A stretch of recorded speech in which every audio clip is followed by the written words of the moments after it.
Everyone, this is Nandini. டின்னருக்கு சப்பாத்தி செய்யலான்னு plan பண்ணியிருக்கீங்க. பட் என்ன சைட் டிஷ் செய்யறதுன்னு கன்ஃபியூஷனாக இருக்கா? அப்போ டெஃபினட்டாக இந்த பிண்டி மசாலாவை ட்ரை பண்ணுங்க. 15 to 20 மினிட்ஸில் வேலை முடிஞ்சிடும்.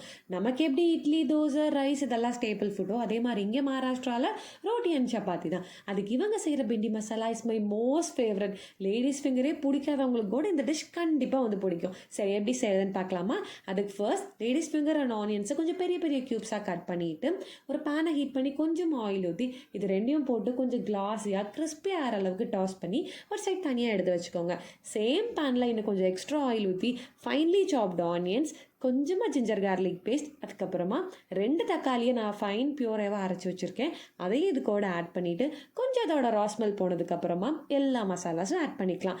Chilli powder, coriander powder and garam masala and salt தேவையான அளவு போட்டு நல்லா வந்து மிக்ஸ் பண்ணிக்கோங்க.